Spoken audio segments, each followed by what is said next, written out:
കുറച്ച് വർഷങ്ങൾക്ക് മുമ്പ് ഒരു മാനസിക രോഗി പറഞ്ഞ കുറച്ച് വാക്കുകളാണ്. ഞാൻ ആ വീഡിയോ ഇവിടെ പ്ലേ ചെയ്തുതരാം, എല്ലാവരും ഒന്ന് കേട്ടോക്കി. എല്ലാവരും പണത്തിന് വേണ്ടി ഓടുന്ന സമയത്ത് കുടുംബക്കാരുടെയും വീട്ടുകാരുടെയും കുടുംബ ബന്ധങ്ങൾ ഊട്ടിയുറപ്പിക്കുന്നത് പലരും മറന്നുപോയി. അപ്പൊ ദൈവത്തിന്റെ ഓരോ പ്രകൃതി ദുരന്തങ്ങൾ അല്ലാഹു അസാബായിട്ട് ശിക്ഷയായി ഇറക്കാൻ തുടങ്ങി. എല്ലാവരും ഒന്ന് കേട്ടോക്കി. സമയമില്ല, ആർക്കും സമയമില്ല, ഒന്നിനും സമയമില്ല. എല്ലാരും തിരക്കിലാ, പൈസ ഉണ്ടാക്കണ തിരക്ക്.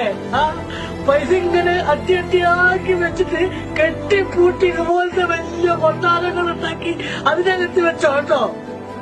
ആ കെട്ടുകട് പൊട്ടിയാലേ വെള്ളങ്ങട് വരും, വെള്ളത്തിന്റെ മരണപ്പാച്ചിലിങ്ങട് വരും.